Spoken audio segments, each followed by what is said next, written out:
ಜಯತಿ ಪರಾಶರಸೂನುಃ ಸತ್ಯವತಿ ಹೃದಯ ನಂದನೋ ವ್ಯಾಸಃ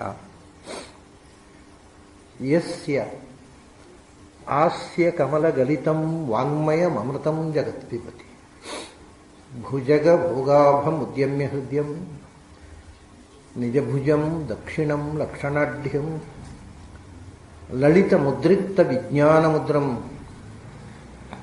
ಭಜ ಭಜ ಅನಂತಮಿತ್ಯಾಲಪಂತಂ ಪ್ರಣತವಾನ್ ಪ್ರಾಣಿನಾಂ ಪ್ರಾಣಭೂತಂ ಪ್ರಣತಿಭಿಃ ಪ್ರೀಣಯೇ ಪೂರ್ಣಬೋಧಂ ಭವದವೋಷ್ಣೇನ ತಾತಪ್ಯಮಾನಾನ್ ಭುವಿ ಪರಂ ನಾಥಮಪ್ರೇಕ್ಷಮಾಣಾನ್ ಭುವನಮನ್ಯೇನ ಚ ಅನ್ಯೇನ ದೋಷ್ಣಾ ಭವತು ಭೀರ್ಮಾ ಇತಿ ನ ಸಾಂತ್ವಯಂತಂ ಪ್ರಣತವಾನ್ ಪ್ರಾಣಿನಾಂ ಪ್ರಾಣಭೂತಂ ಪ್ರಣತಿಭಿಃ ಪ್ರೀಣಯೇ ಪೂರ್ಣಬೋಧಂ.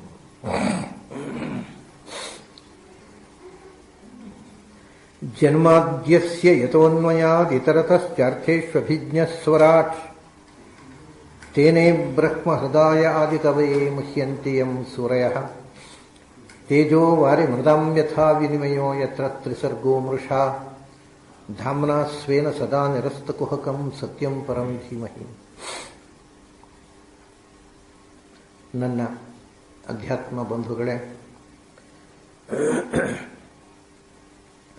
ಭಾಗವತ, ಇಡೀ ಭಾಗವತ ಕೃಷ್ಣನ ಮಹಿಮೆಯ ಬಿತ್ತರ. ಅದರಲ್ಲಿ ಒಂದೊಂದು ಸ್ಕಂಧದಲ್ಲಿ ಒಂದೊಂದು ಅಪೂರ್ವ ವಿಷಯಗಳು, ವಿಶೇಷ ಅವತಾರಗಳು. ನಾವು ಈ ಬಾರಿ ಇಲ್ಲಿ ಈ ಒಂದು ವಾರದಲ್ಲಿ ಚಿಂತನೆಗೆ ಆಯ್ಕೆ ಮಾಡಿರತಕ್ಕಂಥದ್ದು ಭಾಗವತದ 6ನೆಯ ಸ್ಕಂಧ. 6ನೆಯ ಸ್ಕಂಧದ ತನಕ ಏನಾಗಿದೆ, 6ನೆಯ ಸ್ಕಂಧದಲ್ಲಿ ಏನು ವಿಷಯ ಉಪಕ್ಷೇಪ ಆಗುತ್ತೆ ಅನ್ನುವ ಒಂದು ಹಿನ್ನೆಲೆಯನ್ನು ಸ್ವಲ್ಪ ನೋಡೋಣ. ಪರೀಕ್ಷಿತ್ ರಾಜ ಶುಕಾಚಾರ್ಯರಿಂದ ಕೇಳಿದ್ದ 5 ಸ್ಕಂಧಗಳ ಭಾಗವತದ ಬಿತ್ತರವನ್ನು. ಅದರಲ್ಲಿ ಬಂದಿರತಕ್ಕಂಥ ವಿಷಯ, ನಾನು ಇಷ್ಟೆಲ್ಲ ವಿಷಯ ಕೇಳಿದೆ ಅಂತಾನೆ. ಏನೆಲ್ಲ? ಧರ್ಮದ ಬಗ್ಗೆ ಕೇಳಿದೆ, ನಿವೃತ್ತಿ ಧರ್ಮ, ಪ್ರವೃತ್ತಿ ಧರ್ಮ, ಎರಡರ ಬಗ್ಗೆಯೂ ಸಾಕಷ್ಟು ವಿವರಗಳನ್ನು ಹೇಳಿದಿರಿ. ಆಮೇಲೆ ಅಧರ್ಮದಿಂದ ಮನುಷ್ಯ ಅನುಭವಿಸಬೇಕಾಗಿರ್ತಕ್ಕಂಥ ನರಕಯಾತನೆ ಬಗ್ಗೆಯೂ ಹೇಳಿದಿರಿ. ಆಮೇಲೆ ಭೂಗೋಳ, ಖಗೋಳ, ಸಮಗ್ರವಾದಂತಹ ಭೂಗೋಳ ಖಗೋಳದ ಬಿತ್ತರವನ್ನು ಹೇಳಿದಿರಿ. ಭೂಮಿಯಲ್ಲಿರ್ತಕ್ಕಂಥ, ಅದರಲ್ಲೂ ವಿಶೇಷತಃ ಭಾರತ ಭೂಮಿಯಲ್ಲಿರ್ತಕ್ಕಂಥ ನದಿಗಳು, ಪರ್ವತಗಳು, ಪುಣ್ಯತೀರ್ಥಗಳು ಎಲ್ಲದರ ವಿವರವನ್ನು ಹೇಳಿದಿರಿ. ಆಗ ನಮಗೆ ಒಂದು ರೀತಿಯ ಬ್ರಹ್ಮಾಂಡದ ಚಿತ್ರ, ಭೂಗೋಳ, ಖಗೋಳ, ಭೂಮಿಯಲ್ಲಿರ್ತಕ್ಕಂಥ ಜನರು ಆಚರಿಸಬೇಕಾದಂಥ ಧರ್ಮಗಳ ಒಂದು ಸ್ಪಷ್ಟ ಕಲ್ಪನೆ, ಅಧರ್ಮದಿಂದ ಆಗತಕ್ಕಂಥ ದುರಿತಗಳು, ಅದರ ಜೊತೆಗೆ ಈ ಸೃಷ್ಟಿ ಆರಂಭದಿಂದ ಸ್ವಯಂಭುವ ಮನ್ವಂತರದಿಂದ ಈ ಸೃಷ್ಟಿ ಬೆಳೆದು ಬಂದಿದೆ. ಸ್ವಯಂಭುವ ಮನ್ವಂತರದ ಇತಿಹಾಸ. ಸ್ವಯಂಭೂಮನು, ಅವನಿಗೆ 2 ಮಕ್ಕಳು, ಆ ಗಂಡು ಮಕ್ಕಳ ಇತಿಹಾಸ. ಉತ್ತಾನಪಾದ ಮತ್ತು ಪ್ರಿಯವ್ರತ, ಅವರ ಸಂತಾನ, ಧ್ರುವನ ಚರಿತ್ರೆ, ವೃಷಭದೇವನ ಚರಿತ್ರೆ, ಭರತ ಚಕ್ರವರ್ತಿಯ ಚರಿತ್ರೆ, ಇದೆಲ್ಲ ಈ ದೇಶಕ್ಕೆ ಯಾರಿಂದ ಭಾರತ ದೇಶ ಅಂತ ಹೆಸರು ಬಂತೋ ಅಂಥ ಭರತ ಚಕ್ರವರ್ತಿಯ ಕಥೆ. ಇದನ್ನೆಲ್ಲವನ್ನು ಒಂದು ರೀತಿಯಿಂದ, ಅಂದರೆ ಇತಿಹಾಸದಲ್ಲಿ ಸ್ವಯಂಭುವ ಮನ್ವಂತರದ ಇತಿಹಾಸವನ್ನು ಕೇಳಿದೆವು. ಮುಂದಿನ ಮನ್ವಂತರದ ಕಥೆಯನ್ನು ಕೇಳಬೇಕು. ಯಾಕಂದ್ರೆ ನಾವು ಇರತಕ್ಕ ಮನ್ವಂತರಕ್ಕಿಂತ ಬಂದರೆ ಇನ್ನೂ ಸ್ವಯಂಭುವ ಮನ್ವಂತರ ಆದಮೇಲೆ ಸ್ವಾರೋಚಿಷ, ಉತ್ತಮ, ತಾಪಸ, ರೈವತ, ಚಾಕ್ಷುಷ, ಇನ್ನೂ 5 ಮನ್ವಂತರಗಳು. ಅದರ ನಂತರ ನಾವು ಇವತ್ತು ಬದುಕ್ತಾ ಇರತಕ್ಕಂಥ ವೈವಸ್ವತ ಮನ್ವಂತರ. ಇದನ್ನೆಲ್ಲ ಮುಂದೆ ನಾವು ಕೇಳಬೇಕು.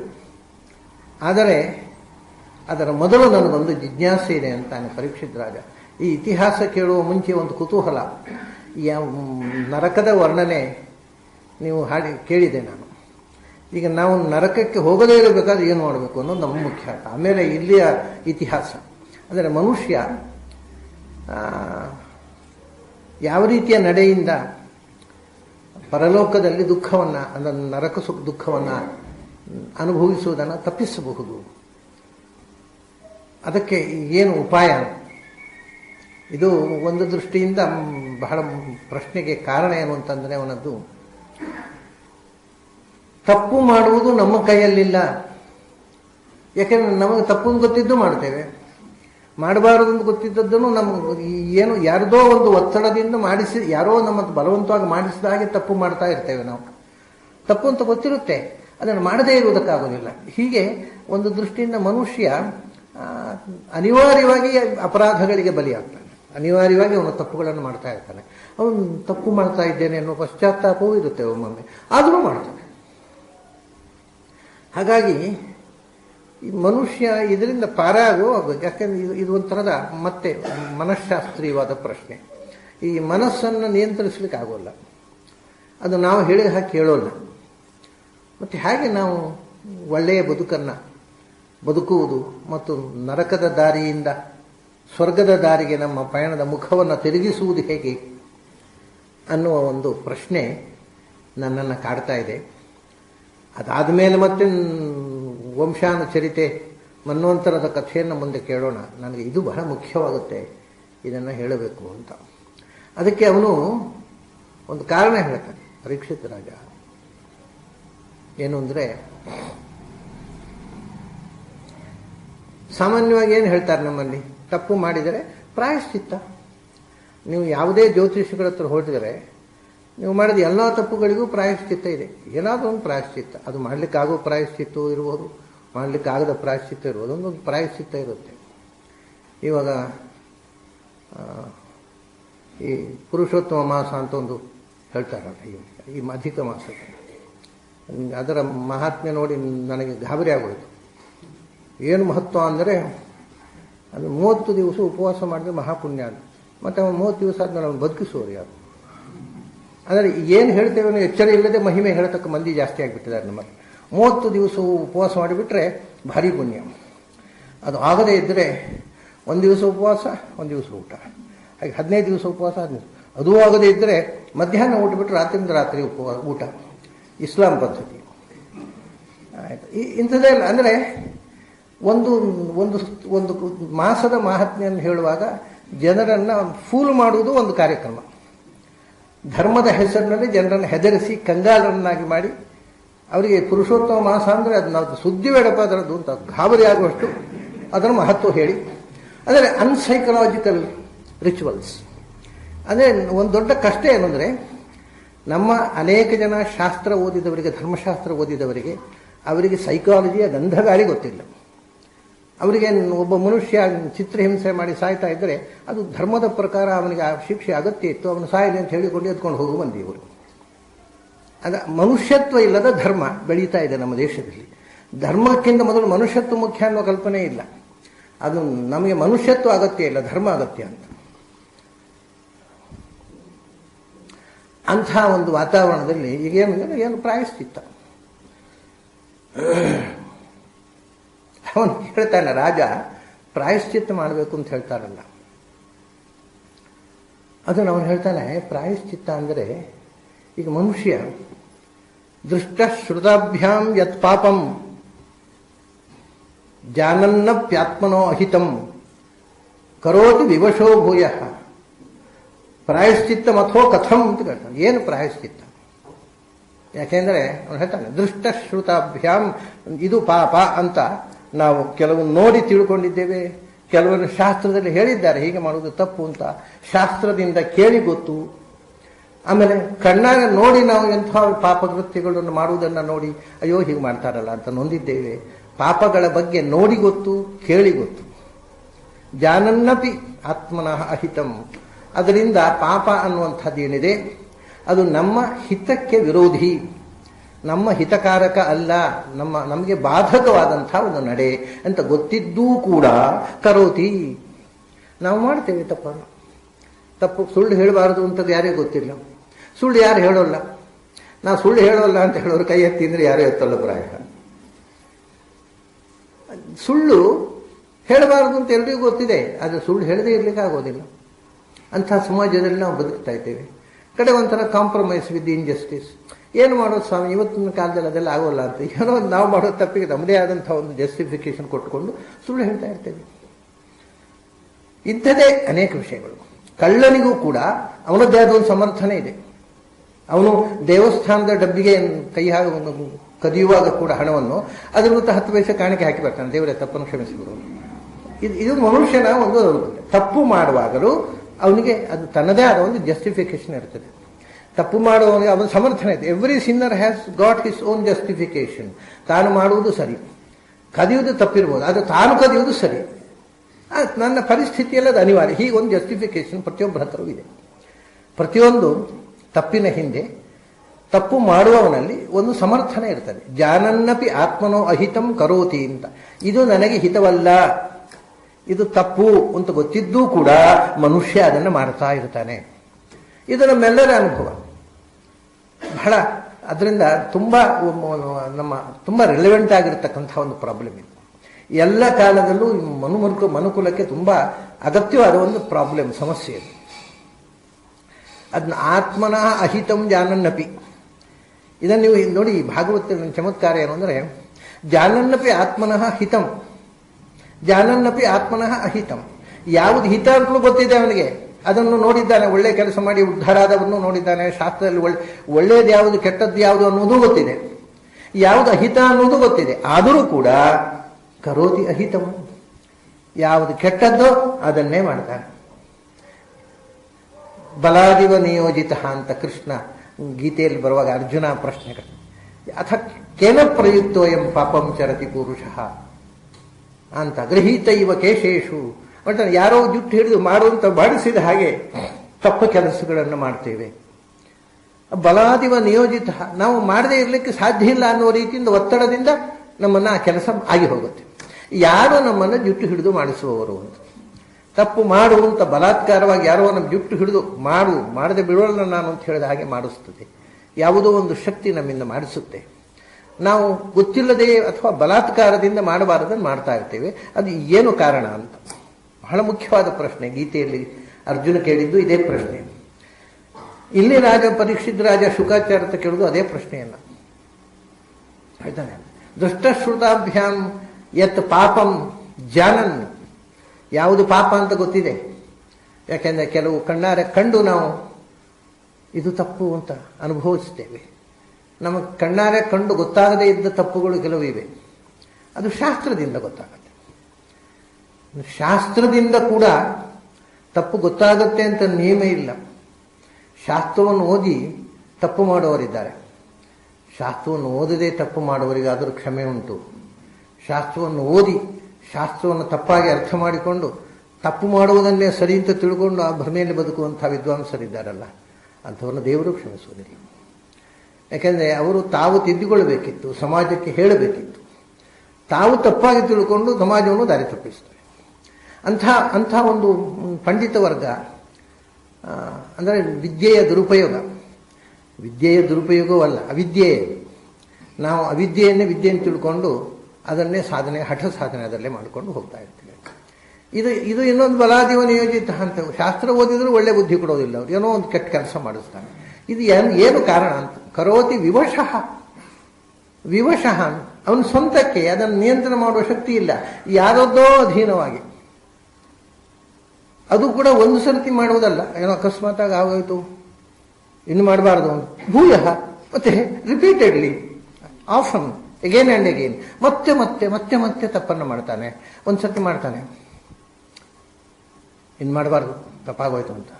ಮತ್ತೊಂದು ಸತಿ ಪುನಃ ಮಾಡ್ತಾನೆ, ಅಯ್ಯೋ 2 ಸತಿ ಆಯ್ತು, ಇನ್ನು 3ನೇ ಸತಿ ಮಾಡಬಾರ್ದು ಅಂತಾನೆ, ಮತ್ತೂ ಮಾಡ್ತಾನೆ. ಭೂಯಃ ರಿಪೀಟೆಡ್ಲಿ ಮತ್ತೆ ಮತ್ತೆ ಮಾಡ್ತಾನೆ. ಹೀಗಿರುವಾಗ ನೀವು ಪ್ರಾಯಶ್ಚಿತ್ತ ಅಂತೀರಿ. ಏನು ಪ್ರಾಯಶ್ಚಿತ್ತ? ತಪ್ಪು ಮಾಡ್ತಾ ಇರು. ಪ್ರಾಯಶ್ಚಿತ್ತ ಯಾವಾಗ? ತಪ್ಪು ಇನ್ನು ಮೇಲೆ ಮಾಡುವುದಿಲ್ಲ ಅಂತ ತೀರ್ಮಾನ ಮಾಡಿದ ಮೇಲೆ ಬೇಕಾದ್ರೆ ಪ್ರಾಯಶ್ಚಿತ್ತ ಮಾಡು. ಪ್ರತಿದಿನ ತಪ್ಪು ಮಾಡೋದು, ಮರುದಿವಸ ಪ್ರಾಯಶ್ಚಿತ್ತ ಮಾಡೋದು, ಪುನಃ ತಪ್ಪು ಮಾಡೋದು, ಪುನಃ ಪ್ರಾಯಶ್ಚಿತ್ತ ಮಾಡೋದು. ಇದು ಚರ್ಚಿನಲ್ಲಿ ಮಾಡುವ ಕನ್ಫೆಷನ್ ಹಾಗಾಯ್ತಲ್ಲ. ಚರ್ಚಿನಲ್ಲಿ ಪ್ರತಿ ಭಾನುವಾರ ಹೋಗಿ ಅದು 6 ದಿವಸ ತಪ್ಪು ಮಾಡೋದು, ಹೋಗಿ 7ನೇ ದಿವಸ ಗುರುಗಳ ಹತ್ರ ಕನ್ಫ್ಯೂಸ್ ಮಾಡಿಬಾರ್ದು, ಗುಟ್ಟಿನಲ್ಲಿ ಯಾರು ಗೊತ್ತಾಗಬಾರ್ದು ನಾನು ತಪ್ಪು ಮಾಡಿದ್ದು. ಗುರುಗಳಿಂದ ತಪ್ಪೆಲ್ಲ ಪರಿಹಾರ ಆಯಿತು, ಕ್ಷಮಿಸಿದ್ದೇನೆ ಅಂತ ತಲೆ ಕೈ ಇಡ್ತಾರೆ. ಪುನಃ 6 ದಿವಸ ತಪ್ಪು ಮಾಡೋದು. ಇದು ಚರ್ಚೆನ ಕನ್ಫ್ಯೂಷನ್ ಆಯ್ತು. ಇದು ಅದರಲ್ಲಿ ಏನು ಪ್ರಾಯಶ್ಚಿತ್ತ ಮಥೋ ಕಥಂ, ಏನು ಪ್ರಾಯಶ್ಚಿತ್ತ? ಇದು ಹುಚ್ಚಲ್ವ? ಇದು ಪ್ರಾಯಶ್ಚಿತ್ತ ಮಾಡುವುದು ಅನ್ನೋದಕ್ಕೆ ಅರ್ಥ ಇಲ್ಲ. ಪ್ರಾಯಶ್ಚಿತ್ತ ಯಾವಾಗ ಆ ಮನಸ್ಸಿನಲ್ಲಿ ಪಶ್ಚಾತ್ತಾಪ ಮೂಡಿದಾಗ ಅದು ದೊಡ್ಡ ಪ್ರಾಯಶ್ಚಿತ್ತ. ಯಾಕೆಂದರೆ ಇವಾಗ ನೋಡಿ, ನಾವು ಚಿಕ್ಕವರಿದ್ದಾಗ, ಬುದ್ಧಿ ಇಲ್ಲದೆ ಇದ್ದಾಗ ಅಪ್ಪನ ಕಿಸೆಯಿಂದ ದುಡ್ಡು ಕದೀತಾ ಇದ್ದೀವಿ ಅಂತ ಇಟ್ಕೊಳ್ಳಿ. ಆಮೇಲೆ ದೊಡ್ಡವರಾದ ಮೇಲೆ ಅದನ್ನು ಹೇಳ್ಕೊತೇವೆ ನಾವೇ, ನಾನು ಅಪ್ಪನ, ಯಾಕೆಂದರೆ ಅವನಿಗೆ ತಪ್ಪು ಅಂತ ಗೊತ್ತಾಗಿ ಮತ್ತೆ ಎಂದೂ ಕದಿಯುವುದಿಲ್ಲ ಅನ್ನೋ ತೀರ್ಮಾನಕ್ಕೆ ಬಂದಿದ್ದೇನೆ. ಮತ್ತೂ ಕದಿಯುವುದಾಗಿದ್ದರೆ ಅದನ್ನು ಹೇಳೋದಿಲ್ಲ ಎಂದೂ ಕೂಡ ಅವರು. ಅದನ್ನ ತಪ್ಪನ್ನು ತಿದ್ದಿಕೊಂಡ ಮೇಲೆ ನಾನು ಮಾಡಿದ ತಪ್ಪನ್ನು ನಾನು ಇನ್ನೊಬ್ಬರ ಹತ್ರ ಹೇಳಿಕೊಳ್ಳುವ ಸ್ಥಿತಿಗೆ ಬರಬೇಕು. ಅದು ನಿಜವಾದಂಥ ಪಶ್ಚಾತ್ತಾಪ. ನಾನೇ ಮಾಡಿದ ತಪ್ಪನ್ನು ಹೇಳಿಕೊಳ್ಳಿಕ್ಕಾಗುತ್ತೆ, ಯಾಕಂದರೆ ನಾನು ಬುದ್ಧಿ ಹಿಡಿದಿದ್ದಾಗ ಹೀಗೆ ಮಾಡ್ತಾ ಇದ್ದೆ ಅಂತ. ನನಗೆ ನಮ್ಮ ಗುರುಗಳು ವಿದ್ಯಾಮಾನ್ಯರು ಪಾಠ ಹೇಳ್ತಾ ಇದ್ದಾಗ ಒಂದು ತಮಾಷೆ ನಡೆಯಿತು.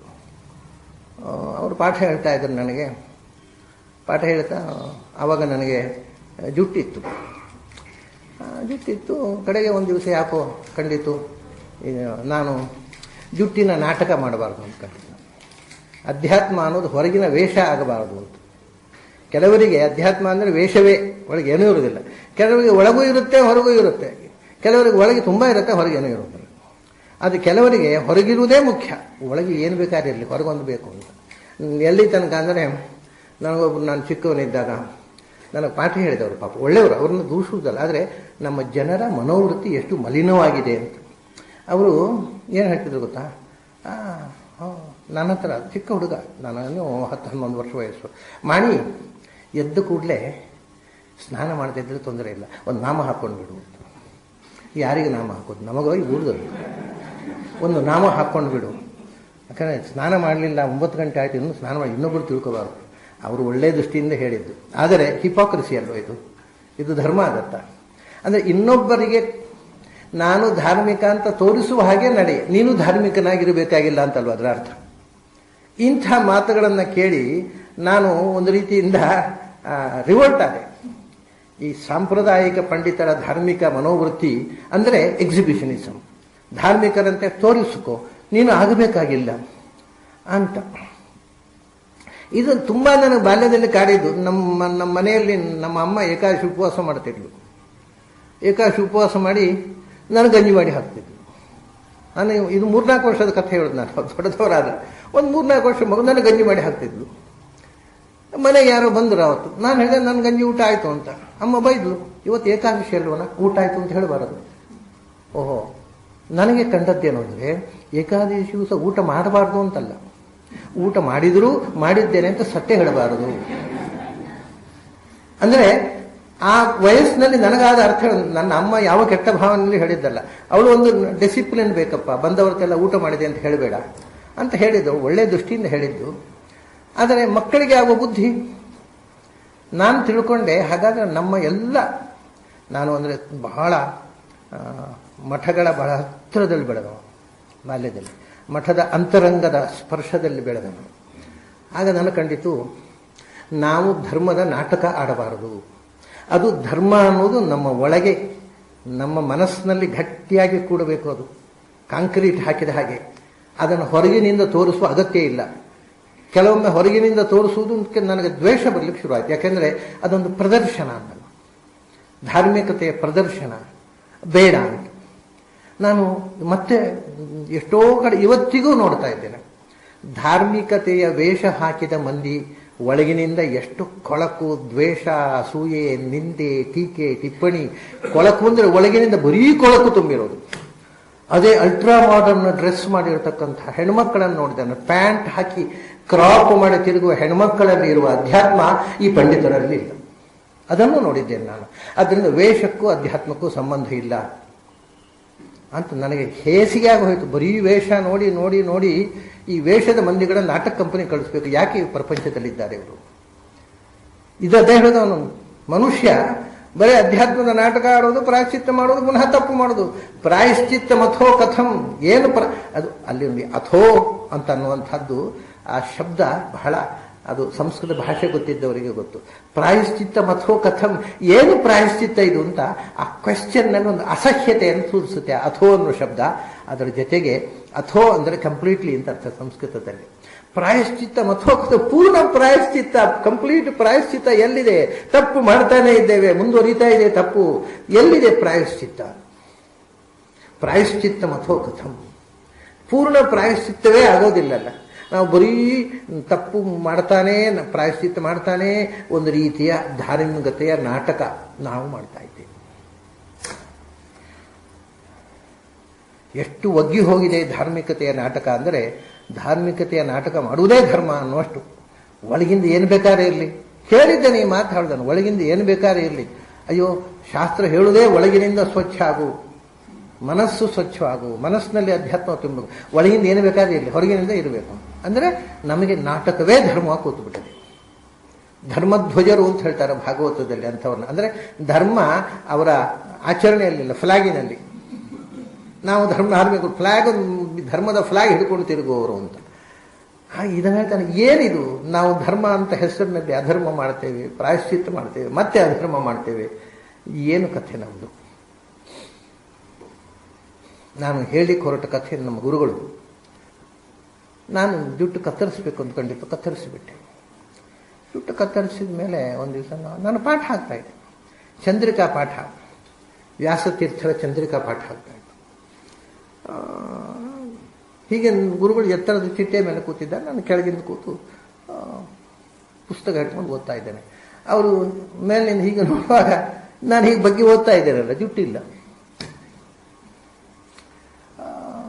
ನಾನು ತಲೆ ಎತ್ತಿದಾಗ ತುಂಬ ಪ್ರೀತಿ ಅವರಿಗೆ ನನ್ನ ಮೇಲೆ. ಅದ್ರ ಮೇಲೆ ಆಕ್ಷೇಪ ಮಾಡೋದ್ರಲ್ಲಿ ಒಂದು ಸೌಜನ್ಯ. ಹೀಗೆ ತಲೆ ಮೇಲೆ ಕೈ ಆಡಿಸಿ, ಇಷ್ಟೇ, ಜುಟ್ಟು ಏನಾಯಿತು ಅಂತ ಕೈಯಲ್ಲಿ, ಇದು ನಾಟ್ಯ, ಅಭಿನಯ, ಮಾತಿಲ್ಲ, ಅಭಿನಯದಲ್ಲಿ ಹೇಳಿದ್ರು ಜುಟ್ಟು ಏನಾಯಿತು ಅಂತ. ನನಗೆ ಅವರಿಗೆ ನೋವಾಗದಂತೆ ಏನಾದರೂ ಉತ್ತರ ಕೊಡಬೇಕು, ಅವ್ರು ನೊಂದ್ಕೋಬಾರದು. ಅದು ನಾನು ಕತ್ತರಿಸಿಬಿಟ್ಟೆ ಅಂದರೆ ಅವ್ರಿಗೆ ನೋವಾಗುತ್ತೆ ಎಂದು ಗೊತ್ತು ನನಗೆ. ನಾನು ತಕ್ಷಣ ಹೇಳಿದೆ, ಸ್ವಾಮಿ ಅದು ನಾನು ಕತ್ತರಿಸಿದ್ದಲ್ಲ, ಮತ್ತೇನಾಯಿತು? ಅದು ಸ್ನಾನ ಮಾಡುವಾಗ ಸರೋವರದಲ್ಲಿ ಬಿದ್ದು ಹೋಯ್ತು. ಹೌದಾ? ಹಾಗಾದ್ರೆ ನೀನಾಗಿ ಕತ್ತರಿಸಿದ್ದಲ್ಲ ಅಲ್ಲ, ಅದೇ ಬಿದ್ದು ತಪ್ಪಿಲ್ಲ. ಇಷ್ಟು ಮಗು ನೋಡಿ, ಯಾರೂ ನಂಬಲಿಕ್ಕಿಲ್ಲ, ಅವ್ರು ನಂಬಿದ್ದಾರೆ ಅದನ್ನು. ಸ್ನಾನ ಮಾಡುವಾಗ ತನ್ನಷ್ಟಕ್ಕೆ ಬಿದ್ದು ಹೋದ್ದಲ್ವಾ, ಹಾಗಾದ್ರೆ ತಪ್ಪಿಲ್ಲ. ಹೀಗೆ ಹೇಳಿ ನಾನು ಆವತ್ತು ತಪ್ಪಿಸಿಕೊಂಡೆ ಅವರಿಂದ. ಆಮೇಲೆ ನನ್ನನ್ನು ಕಾಡ್ತಾ ಇದ್ದದ್ದೇನು ಅಂದರೆ, ನೋಡಿ, ಇದು ಪ್ರಾಯಶ್ಚಿತ್ತ. ಇದು ನಾನು ನನ್ನ ಗುರುಗಳ ಹತ್ರ ಸುಳ್ಳು ಹೇಳಿದೆ, ಇದನ್ನು ಪರಿಮಾರ್ಜನೆ ಮಾಡಬೇಕು ಅಂತ ತುಂಬ ಒದ್ದಾಡಿದೆ. ಕಡೆಗೆ ಅದನ್ನು ಪರಿಮಾರ್ಜನೆ ಹೇಗೆ ಮಾಡಿದೆ ಅಂದರೆ, ಬೆಂಗಳೂರಿನಲ್ಲಿ ಉಪನ್ಯಾಸ ಕರೆದವರು ನನ್ನನ್ನು. ಉಪನ್ಯಾಸ ಕರೆದಾಗ ಈ ಕಥೆ ಹೇಳಿದೆ. ಈ ಸ್ವಾಮಿಗಳು ಎಂಥ ಮುಗ್ಧರು, ನಾನು ಸುಳ್ಳು ಹೇಳಿದ್ದನ್ನು ನಂಬಿದ ಗುರುಗಳಿವರು ಅಂತ ಅವ್ರ ಎದುರೇ ಆ ಕಥೆ ಹೇಳಿ ಪರಿಮಾರ್ಜನೆ ಮಾಡಿಕೊಂಡು. ಇದು ಪ್ರಾಯಶ್ಚಿತ್ತ.